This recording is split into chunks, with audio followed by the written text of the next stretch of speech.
Expression libre, expression libre. La coalition Les Congo n'est pas à vendre, CENPAF en sigle, étant une structure de la société civile qui a pour objectif de lutter contre la corruption qui ronge notre pays, la République démocratique du Congo, ne cesse pas à des dénonciations de cas de corruption et de détournement après ses recherches approfondies. Il y a de fonds et des montants énormes qui sont détournés pour le profit des individus. Signalons, CENPAF n'est non seulement pour la lutte contre la corruption, mais aussi à la remise des prix d'excellence aux personnes résistant par des tentations de corruption et qui luttent contre la corruption dénommée Kanyaka. Le 29 octobre 2025 à l'hôtel Memling, CENPAF se réunit avec d'autres structures faisant partie de cette coalition pour cette fois-ci à la dénonciation de détournement des fonds alloués pour l'indemnisation de victimes de guerre de Kisangani. Cette rencontre s'est déroulée en présence de plusieurs invités, la presse y compris pour des moments d'échange. En quoi est-ce que la gouvernance financière les concerne et aussi bien les engage autour du processus d'intégrité et de la lutte contre la corruption dans la gouvernance.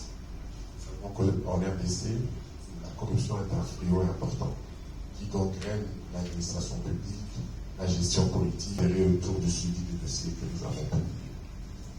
Et donc aujourd'hui, une séance assez mixte. Nous avons en ligne quelques membres de CENPAF qui vont intervenir, entre autres Jean-Claude Poutou, qui est le... Travaillant dans la thématique gouvernance. Alors, Creftel a mené pendant 3 mois une analyse sur la gestion du FRIVAO. Le FRIVAO qui est connu comme les fonds pour la répartition d'indemnisation en faveur des victimes des conflits d'armées qui ont opposé l'Ouganda et le Rwanda en sol congolais. Alors, nous avons effectué ce travail de juin à septembre 2025 et nous avons publié un rapport le 25 septembre 2025. Mon exposé va s'articuler autour de quelques points, s'il vous plaît.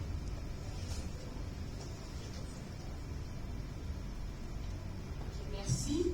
Alors, mon exposé va s'articuler autour des 5 points de justice qui se sont succédés et c'est un compte ouvert à la Robank ici à Kinshasa. Normalement, selon les clauses de l'arrêt de la Cour internationale de justice, ces comptes ne devraient effectuer que 3 opérations. Payer les indemnisations aux personnes, payer les indemnisations aux ressources naturelles et aux biens. Mais si vous remarquez, il y a plus de 3 opérations qui ont été effectuées. La première opération, c'est le transfert du compte principal au compte FRIVAO indemnisation, les 105 millions dont on parlait, qui ont été versés de 2022 à 2024. Deuxième opération effectuée à partir du compte principal, c'est les virements structurels et les renforcements des mécanismes de relevabilité. Qu'est-ce que nous recommandons alors pour améliorer la situation? À la première ministre, nous recommandons de dissoudre carrément FRIVAO parce que c'est une institution d'abord qui a été créée et qui n'a pas bénéficié des paiements de la part du Trésor public depuis sa création jusqu'à ce jour. Et pourtant, au ministère de la Justice, il y a d'autres entités telles que la Commission de gestion des biens saisis et confisqués, COGEBISCO. Nous recommandons à la Première ministre de dissoudre FRIVAO et de confier la gestion de ces fonds à la COGEBISCO, par exemple, ou au Fonds de lutte contre les crimes organisés, FOLUCO, qui dispose déjà des crédits dans la loi des finances de chaque année. Qu'est-ce que nous recommandons au ministre de la Justice actuel? La suspension de l'opération des paiements des victimes de la guerre de Kisangani et d'effectuer une évaluation à mi-parcours afin d'en tirer des leçons. Et à la justice, qu'est-ce que nous recommandons? Nous savons déjà qu'il y a eu des condamnations au sujet des FRIVAO, mais comme je vous l'avais dit, à la base, on ne devrait retrouver que 3 comptes bancaires, c'est-à-dire le compte bancaire principal géré par le ministre des tutelles, qui est le ministre de la Justice, le compte dédié à l'indemnisation et le compte dédié au fonctionnement des FRIVAO, mais on se retrouve avec 10 comptes. Nous recommandons à la justice d'ouvrir une enquête contre tous les gestionnaires, c'est-à-dire les gestionnaires de ces comptes bancaires, y compris du bureau d'échange, ClickChain,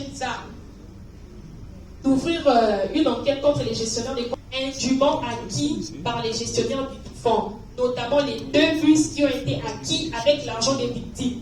Enfin, nous recommandons à la Cour des comptes de publier son rapport d'audit sur la gestion de Frivao afin de pousser à plus de redevabilité des décideurs. Voilà, je vous remercie. À cause de la corruption faite par d'enquêteurs sur l'accusation des mines de Moutanda, comme quoi la dernière actualité de cette page revient à la ligne. Et suite à cette condamnation, Biencorp devait payer plus de 150 millions d'amendes compensatoires en Suisse pour contrer.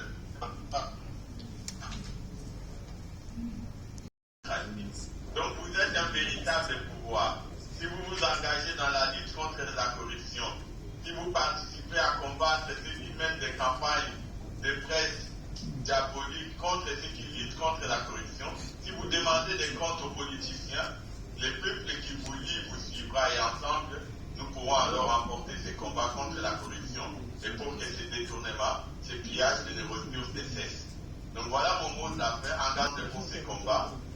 Les échanges, si vous les organisez autour des questions liées à la transparence, la bonne gouvernance et l'intégrité, nous sommes disposés à venir participer à des échanges aussi sur le prix Kanyaka pour en faire la promotion et nous espérons, en nous comptant sur votre accompagnement pour susciter l'intérêt autour de ce prix, pour encourager l'intégrité, mais aussi pour dénoncer les cas de corruption ambiante dans lesquels auxquels nous faisons face chaque jour. Et cela est une responsabilité collective, comme Jean-Claude venait de le dire. Et nous espérons qu'à travers votre engagement de médias, vous êtes encore capable de porter plus haut le message et de faire que la population s'engage ensemble dans la communication au Centre de recherche en finances publiques et développement local, CREFDEL en sigle, qui est une organisation de la société civile également membre du mouvement du Pas à Vendre. Est-ce que vous pouvez nous faire la quintessence de ce qui était votre intervention? Merci beaucoup. Alors, notre intervention a été essentiellement axée sur notre récent rapport qui a été publié en septembre de cette même année.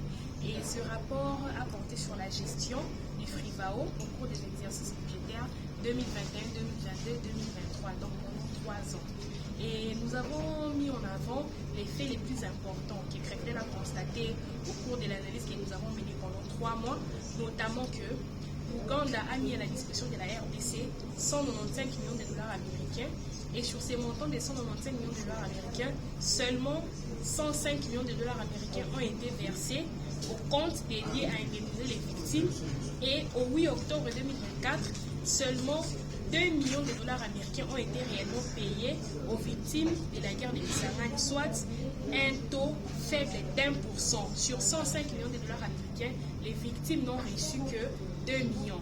Et pendant cette même période, un montant de 4,2 millions de dollars américains a été versé ici au niveau de Kinshasa pour alimenter un bureau d'échange dénommé ClickChange SARL.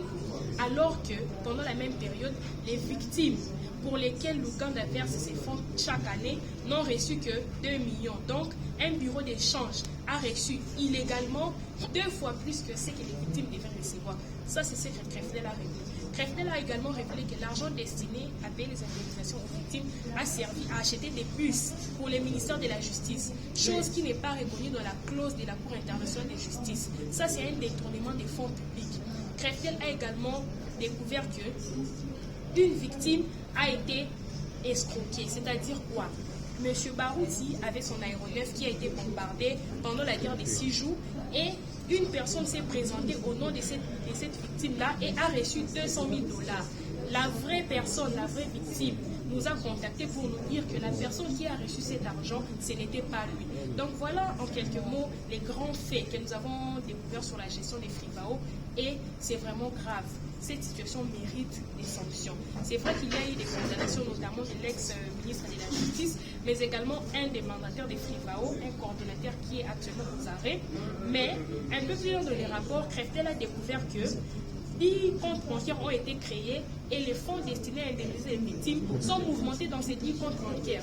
Qu'est-ce que nous recommandons à la justice? Nous recommandons à la justice, au-delà du fait d'avoir ouvert des enquêtes contre les autorités qui sont actuellement à l'arrêt, il faut également regarder du côté des gestionnaires de ces comptes bancaires-là. Et regarder aussi au niveau des gestionnaires du bureau d'échange. Comment est-ce qu'un bureau d'échange basé à Kinshasa peut bénéficier des fonds destinés aux victimes qui sont dans la ville de Kisangani? Quel est le rapport? Donc, en gros, c'est un peu ça, les travaux que nous avons effectués dans l'objectif qu'il y ait vraiment des sanctions et que les fonds qui ont été indûment utilisés par les gestionnaires des Frivao, mais également par des individus inconnus qui n'ont aucun rapport avec l'histoire des Frivao, tels que les gestionnaires de ces bureaux d'échange puissent répondre de leurs actes et que les biens indûment perçus avec ces fonds puissent être vendus aux enchères et que les trésors publics captent cet argent. Parce que, nous l'avons également révélé dans les rapports, Frivao en tant qu'organisme public n'apparaît même pas dans les budgets de l'État.